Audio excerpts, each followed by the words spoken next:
Hello, hello, hello, and welcome finally, friends, to Miss Hope's Reading Hour.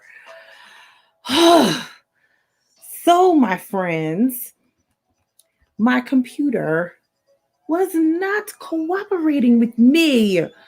I was trying to get on at 6 o'clock, but the computer was not cooperating, unfortunately. So, here we are now. We are on, and I'm so glad to be on with you all. I'm so sorry about yesterday. I had some things that I had to do, and the time ran too long. I was like, oh boy, I wasn't even here. So I had to make it up to you guys. So guess what? This hasn't happened in a while. We're having a double header. So today on Thankful Thursday and tomorrow on Fabulous Friday, okay? We will be here together 2 days in a row, okay? So I am happy about that. And guess what? I got some more books today. Excited. I got some more books today. And I will be getting some more books tomorrow too. So I'm excited about that. We will have some awesome new books to read together, my friends. Some awesome new books to read together. All right. So I'm so glad to be here with you all. Hopefully, if some of you have started summer camp, I know here in Philadelphia, they have, at least for this year, a combo of some summer learning and some summer camp.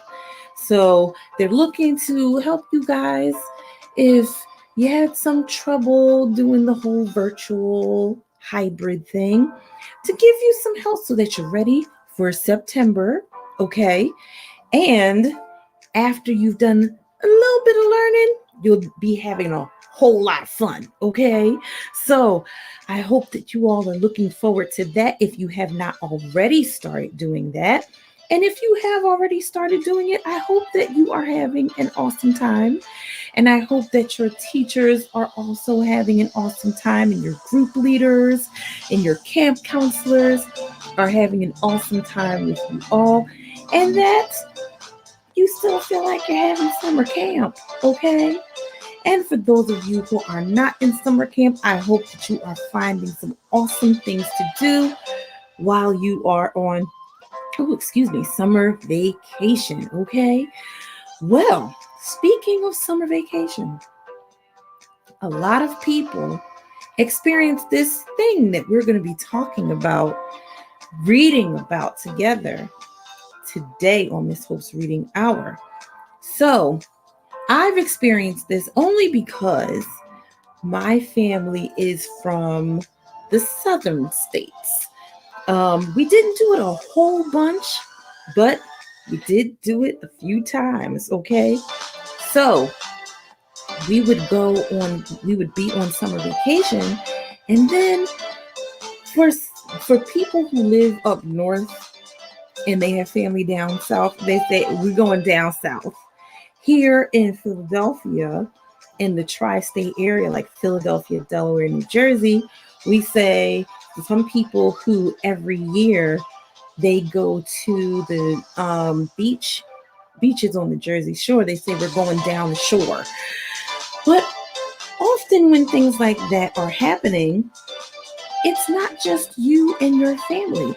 Sometimes it's you and your family in your house going to see the rest of your family, okay? It's a true family vacation where you're getting to see cousins that you don't see all the time, aunties and uncles and grandparents, and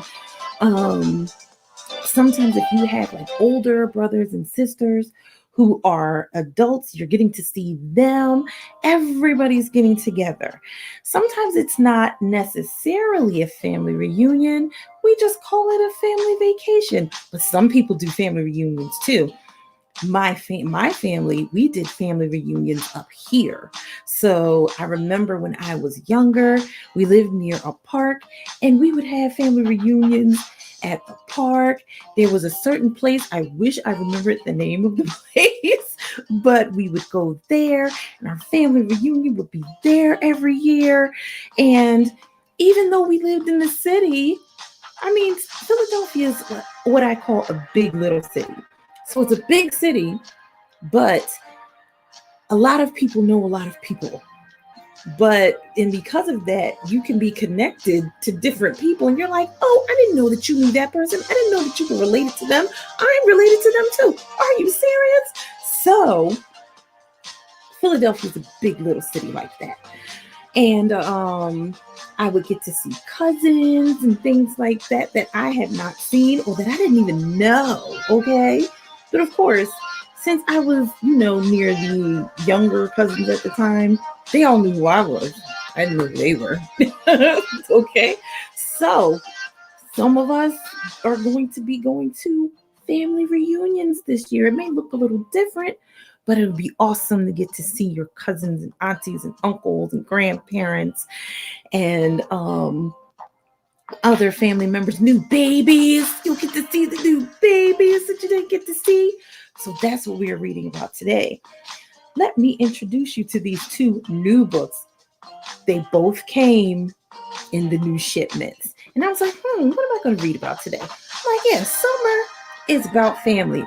You getting to spend more time with the family that you live with in your house and getting to see family that you have not seen all school year because all you've been thinking about is school. Okay? So our first book is called Family Reunion. Family Reunion. Family Reunion. This book is by Chad and Dad Richardson, illustrated by Ashley Corin. Family Reunion. So I'll tell you right now, I've read through this book. You're going to like it. Because sometimes when you go to the family reunion, I'm not even going to spoil it for you. We'll read it together, okay?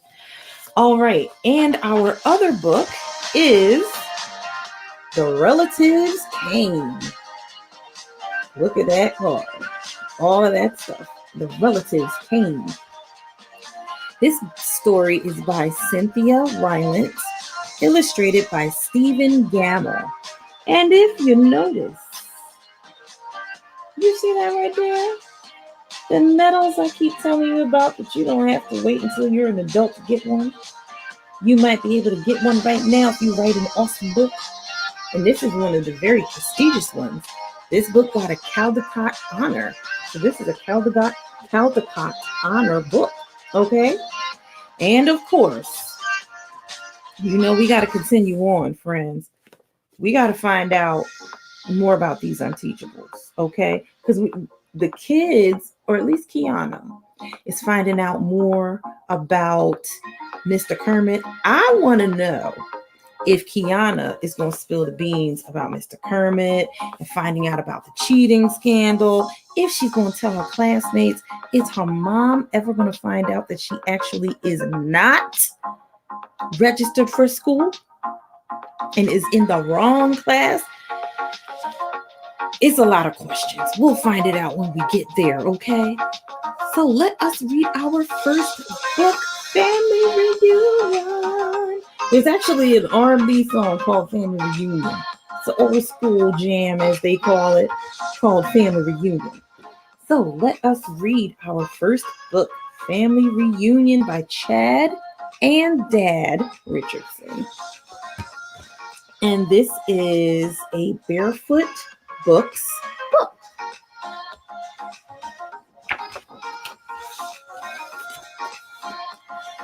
No reunion. Nope. Rather play video games. Do I have to go? Do I have to? You ever been there when you went to a family reunion? What to pack, what to wear. Dirty shirts, Dirty shorts, check. Nah, I won't have fun. You see his mom like, Aaron, because you can't take dirty stuff with you to the family room. Long ride in the car. License plates from near and far. Are we there yet? Soon. We'll be there soon.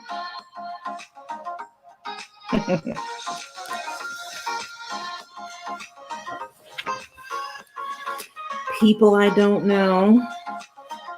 Dad shoves, mom hugs. Not me. No. Force field activated. Strangers look like me. Noses, eyes, fingers, lips too. Short, tall. Is that me?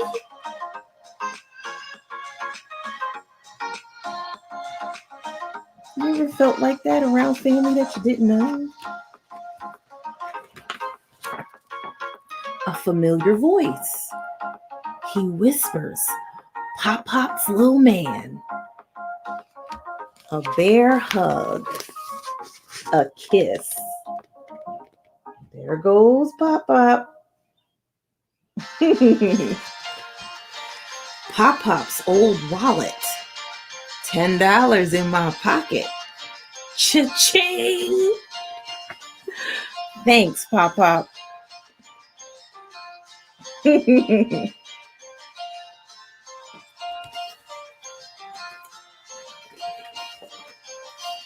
Games with my cousins. Tag, hide and go seek. Gotcha! Ripping and running. Mom, auntie chilling. Dad talking trash with uncle. Smiles, grins all around.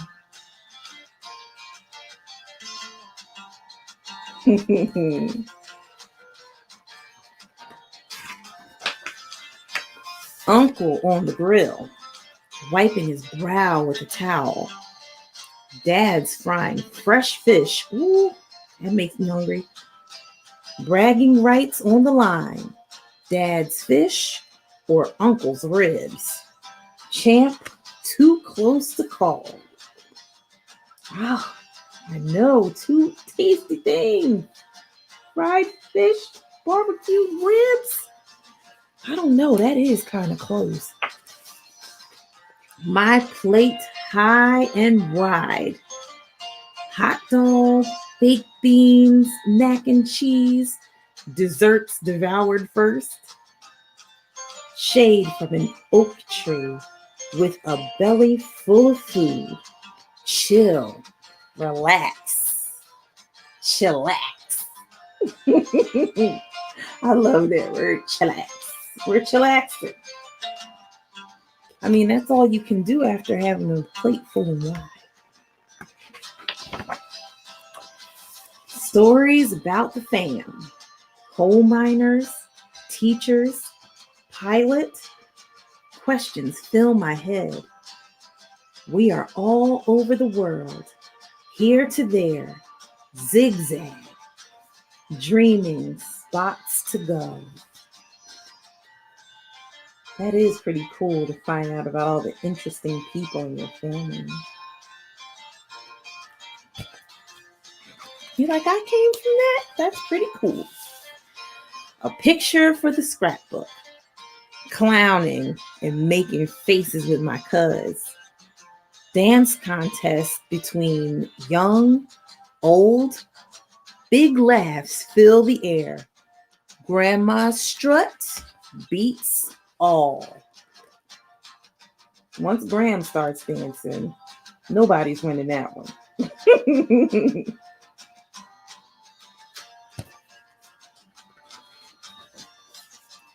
Church the next morning, all wearing our Sunday best.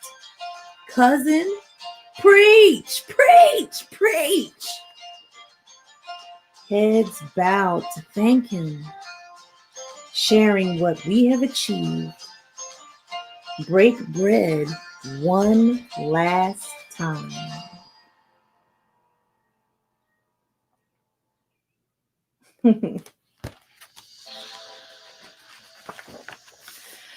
Great time with the fam. Better than video games. Miss them already. No force field next year. New memories in my heart. Love my family. You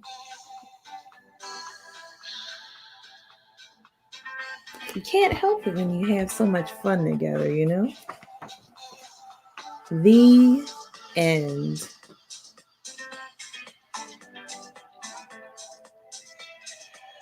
I want to read this from the authors, Chad and Dad. So, just so you know, there's Chad and Dad. Our first family reunion was held in 1975. It was the idea of cousin Eldora, who simply wanted to meet her family. Our reunions revolve around fun, food, and fellowship. Black American families around the United States gather to celebrate past successes, support each other in tough times, and pass on family stories from generation to generation. We are proud descendants of the Richardsons, Carr, Humphrey, and Bowles families. Chad and Dad Richardson. Such a good book, Family Reunion. I love this book. I can relate to kind of all of that stuff. Like going down south, I'm like, oh, it's going to be so boring. There's nothing down there. And then you realize, no, there's a lot to do down here. And sometimes the quiet is great. There's way more fireflies. You can see a lot more of the sky because there isn't as much light pollution from the buildings and things. And you get to meet all of your family members. I do remember feeling a little weird when I met people who looked just like me. And then I'm just like, I don't know these people. What if I walked past them on the street? So I related to all of his feelings. But more than, feeling weird or not thinking you were going to have fun, the part I relate to the most is that when it was time to go, you're like, oh, I'm going to miss my family. I can't wait, especially the family was here. When we would have family reunions, I was like, I hope I see them in the street. I hope I see them on a bus or at the store or something like that. So, yeah, even if you think it's not going to be as fun and you're worried about not knowing certain people, when you finally get down there and meet everybody, then when it's time to go, you're going to be like, oh, I miss my family. I love them. I love this book. This is such a good book. So, adult ones, parents, teacher friends, parent-teacher friends, you have a family reunion you're going to or going to see family that your children have never met. This book right here might be helpful for them. It's called Family Reunion by Dad and Chad Richardson. Very good book. All right, to our next book. The Relatives Came, a Caldecott Honor book by Cynthia Rylant. Let's see who the publisher of this book is. This is an Athenaeum Books for Young Readers book. All right. Relatives Came. Must have been a lot of them. When I was thumbing through this book, I was like, ooh, a lot of relatives. Okay. It was in the summer of the year when the relatives came. They came up from Virginia. I have family in Virginia. They left when their grapes were nearly purple enough to pick, but not quite. So they're getting ready to go.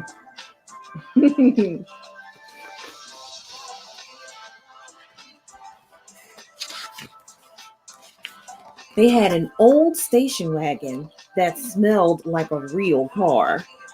And in it, They put an ice chest full of soda pop and some boxes of crackers and some bologna sandwiches. And up they came from Virginia. They left at 4 in the morning when it was still dark, before even the birds were awake. Wow. I remember when we went down to Virginia, we left early in the morning like that. They drove all day long and into the night. And while they traveled along, they looked at the strange houses in different mountains, and they thought about their almost purple grapes back home. They thought about Virginia, but they thought about us too, waiting for them. Yeah, you got family waiting for you. I know you're worried about your grapes, but you got family waiting for you.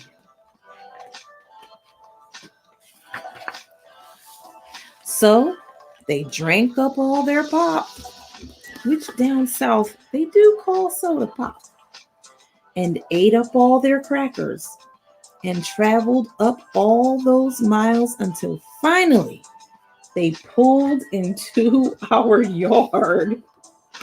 Whoa, that was a hard pulling. You see how all the stuff's coming off?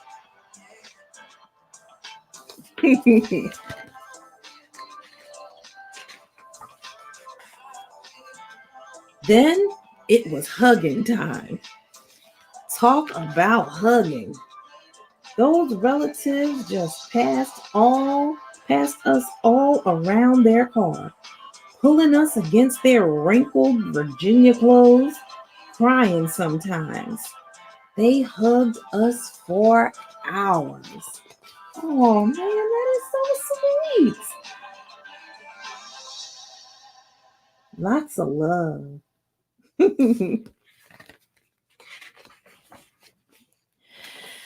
Then it was into the house, and so much laughing and shining faces and hugging in the doorways. You'd have to go through at least 4 different hugs to get from the kitchen to the front room. Those relatives. Oh, I love that. Come here, boy, give me a hug. Come here, girl, give me a hug.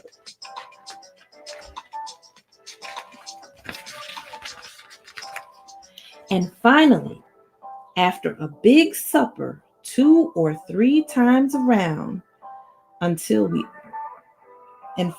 after a big supper 2 or 3 times around until we all got a turn at the table. I recognize that. There was quiet talk, and we were in 2s and 3s through the house. Some aunties together, some uncles together, aunties and uncles, cousins and brothers and sisters.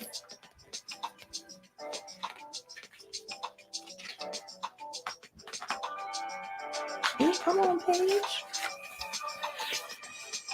The relatives weren't particular about beds, which was good since there weren't any extras.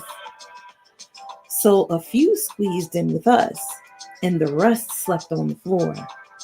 Some with their arms thrown over the closest person, and some with an arm across one person and a leg across another. It was different going to sleep with all that new breathing in the house. I guess that would be different. And kind of fun because when it comes to the cousins, there might not be a whole lot of sleeping going on. The relatives stayed for weeks and weeks. They helped us tend the garden, and they fixed any broken things they could find. Aw, I like these relatives.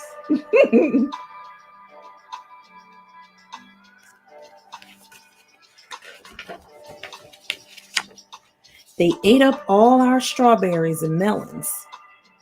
They promised we could eat up all their grapes and peaches when we came to Virginia.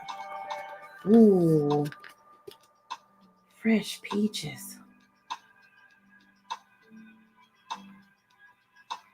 Lately, these books have been making me kind of hungry, y'all. But none of us thought about Virginia much.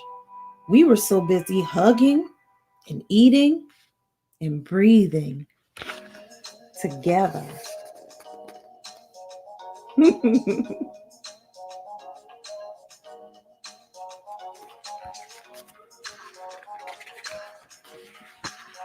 Finally, after a long time, the relatives loaded up their ice chest and headed back to Virginia at 4 in the morning. We stood there in our pajamas and waved them off in the dark. We watched the relatives disappear down the road.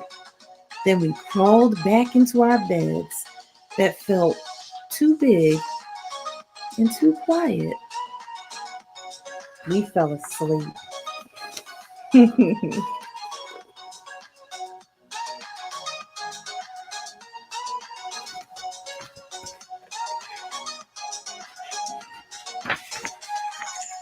And the relatives drove on all day long and into the night.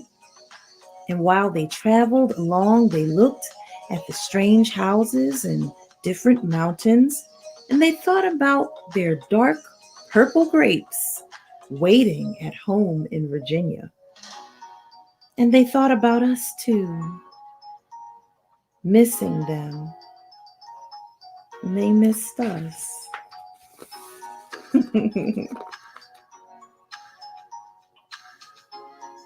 Wow.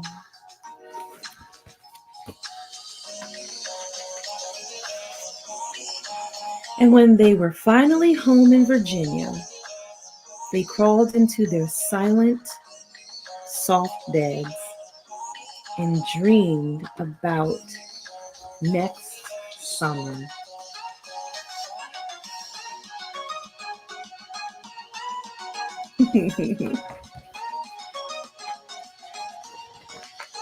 The end. Look what they ended with. Their purple grapes that they finally got to see. Oh, what a sweet story. The relatives came. I love this story. But they stayed for weeks. That is so cool. They stayed for weeks and helped around the house and helped in the garden and fixed things. And then finally, when they leave, sometimes when relatives come or you go on vacation and go to see relatives, you're like, I'm ready to go home. I'm ready to be in my own bed and, just have some peace and quiet. But then when the relatives leave or you go back to your house, you're like, my bed feels kind of big. The house is kind of too quiet. I miss them. That's what happens when the relatives come. I like this book too. This book is so nice. And if you're missing your relatives, this is a good book to read. Good book to read. Maybe if you aren't able to see them just yet, here's a good idea. Do a Zoom. Y'all read this book together with the cousins and the aunties and the uncles and stuff. That would be awesome. Read this together. To let each other know, you know what? I miss you. I miss having a house full of you all and just playing outside and hanging out. And hopefully this summer, you all will get to do that type of stuff with your relatives where they will be the ones to come, or maybe your family will go to see your relatives. Okay? Such a good book. So glad we got to read both of these. Well, my friends, you know where we are. Okay? We are at the point where we will be reading about these Unteachables, y'all. We got to change the ambiance with these folk, okay? Especially with Mr. Kermit, because he's kind of dark, okay? It's not the happiest of campers, right? So we are on chapter 11. Now, chapter 10 was Kiana finding out about Mr. Kermit's past with the cheating scandal. And her mother, which that's a new development as well. We find out that Kiana's mother went to the school she's at right now. She went to that middle school. Okay. So Kiana's mom and everybody in the town knows about the cheating scandal. And so Kiana's mom is concerned about her being in class and being taught by Mr. Kermit.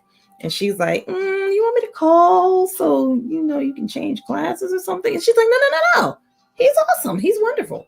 She does not want her mother to know she is not actually registered in school. She is just some vagabond child who's coming to school and nobody knows that she's there because she's in SCS 8. But she told a fib to her mom and said that it's a special program and, for exceptional children. And so her mom was super proud. She convinced her mom not to call the school. I have a feeling that her mom may still call the school. Okay. So she finds out about the cheating scandal, and we have no idea whether she's going to tell her other classmates about the cheating scandal. And they had a substitute that they named Dawn of the Dead because she was really old. Mean thing to do. And they were horrible to her. And Mr. Kermit found out, but he didn't do anything to the students. So Kiana decided, I'm going to actually do my work and do it to the best of my ability. And so she did her essay. And she gave it to Mr. Kermit. And she asked him if he would read it, and he said yes. And then 3 days later, it was still sitting on his desk. Let's see if he will actually read it. Now, chapter 11, we're learning about another character, a little background story on Mr. Barnstorm Anderson. So when we get into these chapter books, I gotta make myself comfortable, y'all. I gotta make myself comfortable. Because we gotta find out what's going on. Okay. So chapter 11, Barnstorm Anderson. Thanks to Ribbit, I'm still on the Golden Eagles. It's the nicest thing any teacher ever did for me. Not that I love teachers so much. It's their fault I'm in SCS 8. I'm not unteachable, and I'm definitely not stupid. I'm like any other kid. I can learn, but if you give me a choice not to, I'll pick that. They were totally cool with letting me slide so long as the trophies kept coming. Now that I can't play anymore, all of a sudden, my grades aren't up to scratch. Funny how that wasn't a problem last year when I beasted in 3 sports. I load up my tray in the food line and hobble out to the cafeteria. It's not easy to balance a big lunch when you're on crutches. As I scan the tables, this 7th grade girl I don't know, real cute, smiles and waves at me. This happens to athletes a lot. We're kind of celebrities around school. I'm trying to figure out how to wave back without dropping either my tray or a crutch when her gaze veers off to the left. She's not looking at me at all. She's waving to Karnowski, one of my teammates on the Golden Eagles, who's coming up beside me. It's like a gut punch. Karnowski, the scrub, who never even got off the bench before I landed on the injured list. Now he's somebody, and I'm somebody you look right through. Sup, Anderson, he mumbles, stepping in front of me. He and the girl connect and take the last 2 spots at the front table. the best location. Last year, half a dozen people would have scrambled to make room for Barnstorm Anderson. Not anymore. I can take a hint. I'm a golden eagle, but not really. What have I done for them lately? If I can't put points on the board today, I'm dead to them. Not even Ribbit can change that. I keep on hobbling, head held high. I'll die before I let them see me care. It stinks that just moving across the cafeteria has to be a major operation. The way I could move used to be what made me who I am. I guess that means I'm nobody, at least till next year. Another problem. I hung out with the jocks for so long, I've got nowhere else to go. I set my lunch down next to Aldo and Raheem. As I lean my crutches against the side of the table, one of them tips over and whacks Aldo in the shoulder. Hey! He barks angrily. Chill out, it was an accident. It was an accident.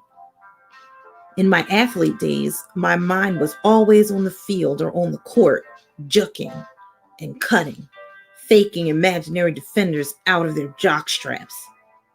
Now that I'm off sports, I don't do that anymore, and my poor mind has nothing to focus on. So I spend my time thinking of ways to get a rise out of Aldo. It's almost too easy. Aldo is half-heartedly eating a bowl of split-pea soup while gazing over at Kiana, who is a few tables away, sitting with Mateo and Parker. That's the rest of SCS 8, except for Elaine, who eats alone, surrounded by a buffer zone of empty tables. People have been keeping their distance from her ever since she chucked this kid into the salad bar. Even in the lunchroom, Elaine rhymes with pain. While Aldo's staring at Kiana, I reach over and dump half a shaker of black pepper in his soup. I can't help it. It's almost not my fault. Raheem snickers and doodles a napkin sketch of Aldo with smoke coming out of his ears. Meanwhile, Kiana catches Aldo looking at her. Embarrassed, he picks up his soup bowl and guzzles what's left of it, pepper and all. A split second later, a green geyser of pea soup sprays across the room, propelled by a scream. What did you do that for? He rasps. I can't answer because I'm laughing too hard. So is Raheem. When Aldo sees the napkin sketch, he stabs it with his spoon, which snaps in half. That gets us a caution from the lunchroom monitor, who raises the quiet alert level from green to amber on the traffic signal at the front of the cafeteria. You've got to tone it down, man, I manage, fighting to control my laughter. Everything makes you fly off the handle. Not true, he bellows in my face, and the traffic signal goes to red. Now nobody's allowed to talk for the rest of lunch, and it's all Aldo's fault. Raheem and I exchange a fist bump under the table. Afterward, when we're walking back to room 117, everybody else is walking, I'm thumping on my crutches. I can't resist rubbing a little more salt in Aldo's wounds. Kiana was watching you the whole time, I assure him. She probably thinks you're nuts or something. Did I ask you to put a pound of pepper in my soup? He demands. Okay, but you don't have to get so mad about it. You're mad at me. You're mad at Raheem. You're mad at the cafeteria for changing the chicken nugget recipe. You're mad at Ribbit. I'm not mad at Ribbit, he mutters. You said you were before. Well, yeah, but I changed my mind. Fine, I agree. Everything makes you mad except Ribbit. And I stop bugging him because I keep thinking about Mr. Kermit fighting with the office to keep me in the pep rally. Back in room 117, with the rest of the class, we can't help noticing a bright green vuvuzela bent double sticking out of the teacher's trash can. If Ribbit thinks he can get rid of all those things one at a time, puts in Raheem, he's in for a really rough spirit week. I can't understand what makes him tick, puts in Kiana. Most of the time, he never opens his mouth, but blow a vuvuzela and he'll scream you an opera.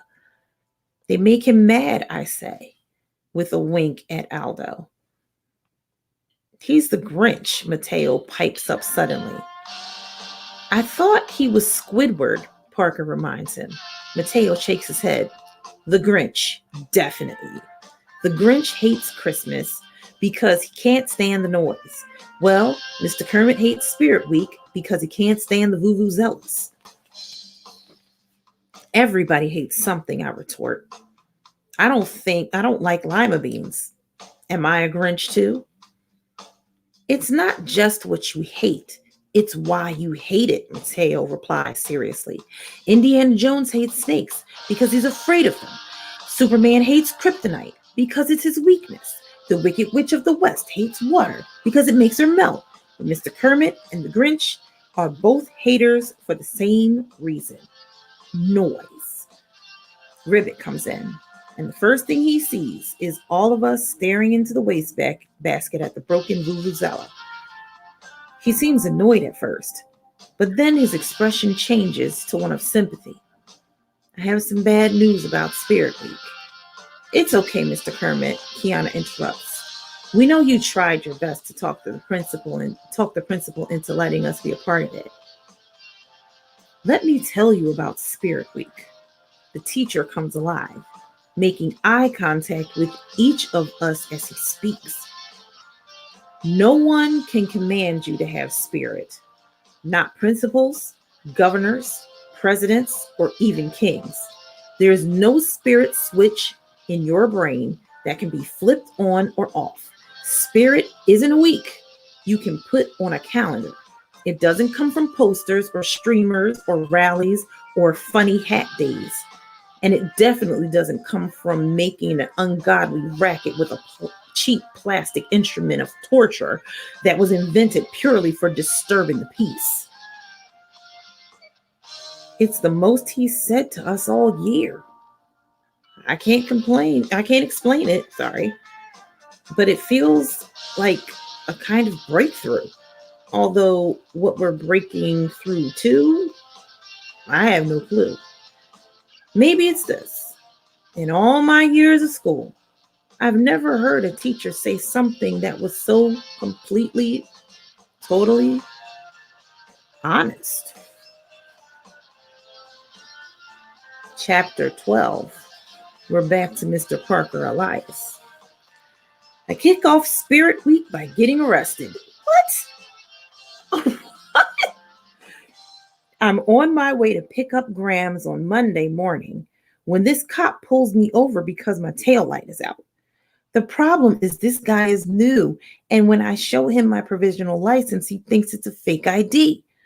So he takes me into the police station, and by the time the desk sergeant straightens him out, I'm late for picking up Grams. She's not waiting outside of her apartment building, but when I run upstairs and knock on the door, nobody answers.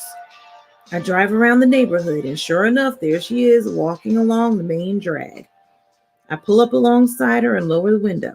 Grams, where are you going? Get in the truck. Oh, excuse me. She keeps on walking and never even glances in my direction. Way back when she was growing up in Israel 1,000,000 years ago, her mother taught her never to get into a strange car. She forgot most everything else, including the grandson who's supposedly her favorite person, but that stuck. I have to drive half a block ahead, park, get out, and accidentally run into her on the sidewalk. She recognizes me now. In fact, she's really glad to see me, but not half as glad as I am that I found her. She could have gotten on a bus somewhere and be really lost. She still can't come up with my name, though. You look skinny, kiddo. Have you been eating? Why can't she just say, you look skinny, Parker? Hey, here's the pickup, I announce in surprise. Hop in, I'll give you a lift. By the time I drop her off at the senior center, I'm way late. To make things worse, I get stuck behind this giant truck in the driveway of the school. I squint at the sign on the back. At first, it looks sort of like alien rot ant grid, but that can't be right. Then I recognize the logo from the internet. It's Oriental Trading, that website where you can order bulk amounts of things like joke glasses and light up necklaces and party stuff. I honk for them to let me pass, but they're already out of the truck. Two big guys. They open the back and start hauling these giant cartons onto the loading bay of the school. There's no writing on the boxes, but there's a picture. So I know exactly what's inside. Vuvuzelas for Spirit Week. Hundreds of them. If they really ordered for every class but us, 1,000. My grip tightens on the wheel. What do I care? If SCS 8 is being left out, it makes no difference to me if they've ordered noisemakers for every man, woman, and child on the planet. Then I think of Mr. Kermit, the way he tried to make the principal change her mind, even though he hates vuvuzelas. Man, the sound of just one drives him bananas. In all these boxes, there must be enough noise power to bring down a herd of elephants. I pull around the truck, thumping over the curb and driving across some of the front lawn to the parking lot. That's against the rules of my license too, but this is an emergency. I roar into a spot, putting only a tiny scrape on the side mirror of Mrs. Onitona's Mini Cooper. I jump out, head for the school without using my bottle of scratch guard. By the time I hit the entrance foyer, I'm flying. I sprint clear across the school, past the gym to room 117. What luck? The other kids are there, but Mr. Kermit hasn't arrived yet. Considering he's a teacher, he sure doesn't seem to have a problem with tardiness. His own, anyway. If they gave late slips to staff members, Ribbit would spend his whole life in detention. Maybe that wouldn't be a bad thing for someone who loves crossword puzzles so much. The vuvuzelas are coming, I gasp. 1 if by land or 2 if by sea, Barnstorm snorts. This is serious, I insist. Oriental Trading is parked out front right now, unloading them. Kiana clues in. Mr. Kermit's going to lose it. And it's going to be hard to get any rest, adds Raheem with a yawn. It's no fair that everybody gets them but us, Aldo complains. I mean, I don't want a stupid vuvuzela anyway, but it's still annoying. Ribbit's right, says Barnstorm. It's fine to have spirit if you really do. Like if your team is winning the championship or something. But to have spirit because your principal tells you to, because of what week it is, that's just dumb. What does school spirit have to do with vuvuzelas anyway, I complain. Because they're loud? So are car accidents. I actually think about that a lot. Poor Mr. Kermit, Kiana adds. This is going to be rough for him. I wish there was something we could do to make it better. Maybe there is, Mateo muses. Aldo rolls his eyes. What? We send him on vacation to the Death Star until Spirit Week is over? Of course not, he dismisses. The Death Star is Star Wars. Mr. Kermit is the Grinch. The Grinch isn't real, Kiana explains patiently. But what the Grinch did can be real, Mateo insists. He didn't like Christmas, so he stole it. All of it. All the Christmas stuff in Whoville. Even the Who pudding and the roast beast. Barnstorm's eyes widen. Steal the Vuvuzelas? There are like 7 of us and I'm on crutches. How are we supposed to carry that many Vuvuzelas? They're in boxes, I put in. Big ones. But I don't think they're super heavy. At least the Oriental trading guys are having no trouble unloading them. Where do we put them? Aldo demands. In our lockers? Mateo is stuck on the holiday TV special. The Grinch loaded the Who's Christmas stuff on a sled to dump off the top of Mount Crumpet. Too bad there aren't any 10,000-foot cliffs around here. That's when it hits me. Guys, what about the river? If you follow the school property straight on past the athletic fields, you'll eventually come to the banks of the Greenwich River, which divides our town in two. Kiana shakes her head sadly. It's just not practical. There's no way we could move giant boxes all that way. I'll drive them, I say suddenly. We just have to load them into my truck. I can't quite describe how I feel. It's not that I'm so anxious to do it, but suddenly it just feels so doable. And knowing it's possible, it feels like we have to try. Raheem looks up from his doodles. We'll get in trouble. No kidding. If we get caught, it's hard to imagine the school will go easy on the kids who hijacked 1,000 vuvuzelas. The answer comes from, of all people, Elaine. We're already in trouble, she rumbles from her spot at the back of the room. This class is trouble. What can they do to us? Put us in here twice? Let's do it. Kiana reaches a hand into the center of the group. For Mr. Kermit. Barnstorm places a crutch over it. I'll show them where they can stick their spirit. Aldo tries to lay his hand over Kiana's, but the crutch is in the way. Nobody tells me what to get worked up about. To the universe and beyond, Mateo exclaims. We all sign on, even Raheem, who is as close to wide awake as I've ever seen him. We have to hurry, I urge. Once the custodians start unpacking those cartons, it's all over. We head for the loading bay, taking the long way to avoid passing the faculty lounge. The last thing we need is to run into Mr. Kermit heading for room 117. Not that he'd ask us where we were going. Luckily, the halls are busy. Nobody takes much notice of us as we loop around the main foyer and backtrack to the storage rooms that connect to the loading bay. Kiana peers around the door frame. Uh-oh.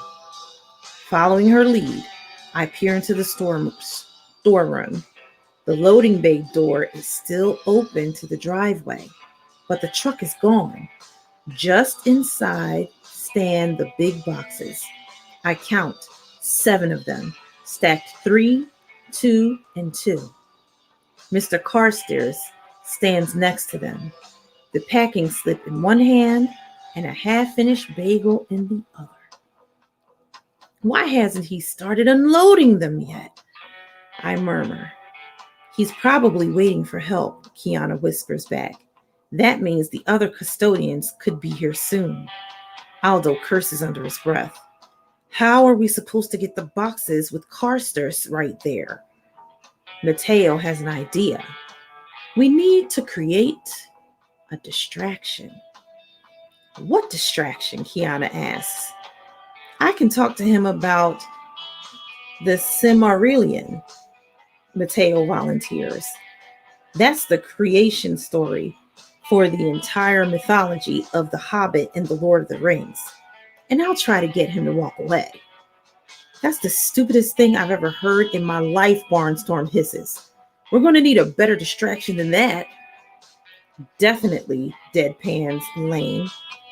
She rears up a heavy black boot and brings it down full force on Barnstorm's sneakered foot.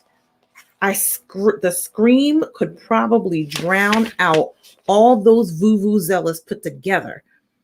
It causes a major freakout in the hall. Mr. Carstairs comes running.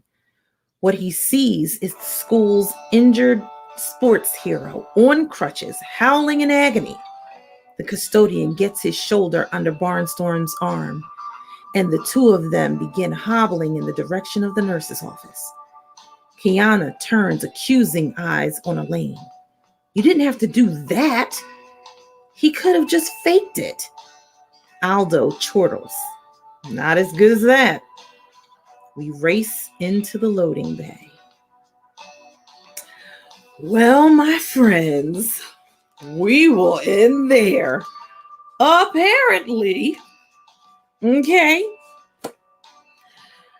the students of room 117, group SCS 8, have decided to take one from Mr. Kermit and get rid of all the noisy vuvuzelas, steal them, and take them down to the riverside. Okay, so they have created their diversion by Elaine stomping on Barnstorm's bad foot. So on Fabulous Friday, which is tomorrow, we will see what happens with all of these vuvuzelas. Will they get caught? When they get caught, if they get caught, what will Mr. Kermit's reaction be to them stealing those vuvuzelas? Will he be happy? Will he not be happy? Will he act like he's not happy in front of the principal, but then say, thanks? We'll have to see tomorrow on our Fabulous Friday broadcast of Miss Hope's Reading Hour. My friends, I'm so glad I got to be here with you today. We got through the technical difficulties. I'm actually on a different computer, which I may be using this computer from now on, just to make sure that there's no foolishness, okay? And I look forward to seeing you all tomorrow on our double header of reading of Miss Hope's Reading Hour days, this Thankful Thursday and our Fabulous Friday tomorrow.